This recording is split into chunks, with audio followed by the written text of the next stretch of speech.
চলছে Asia cup match number 2 মুখোমুখি হয়েছিল সংযুক্ত আরব আমিরাত। তাদের প্রতিপক্ষ এশিয়ার সবচাইতে কঠিন দল ভারত।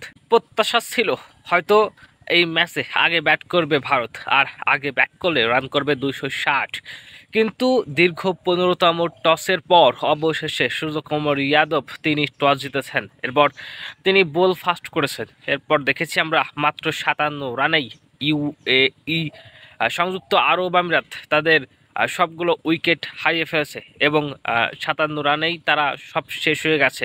সবচেয়ে মজার বিষয় হচ্ছে সবশেষ 7 রান তুলতেই তারা খরচ করেছে 5টা উইকেট, যেটা আসলেই এত বড় মঞ্চে এত বাজে পারফরমেন্স প্রত্যাশা করা যায় না। তারপরে 1 উইকেট হারিয়ে ভারত ম্যাচটা নিজেদের করে নেয়। ভারত এই রান করতে বল খেলেছে মাত্র 27টি। ভারত যেহেতু শক্তিশালী দল, তাদের পক্ষে এটা আসলে হওয়ারই কথা ছিল। তারপরেও সংযুক্ত আরব আমিরাতের জন্য শুভকামনা থাকবে যেন পরবর্তী ম্যাচগুলোতে তারা ঘুরে দাঁড়ায়। পরবর্তী ম্যাচগুলোতে যদি তারা ঘুরে দাঁড়াতে পারে তাহলে এখনো পর্যন্ত তাদের হাতে সুযোগ রয়েছে। দেখা যাক তারা কেমন করে।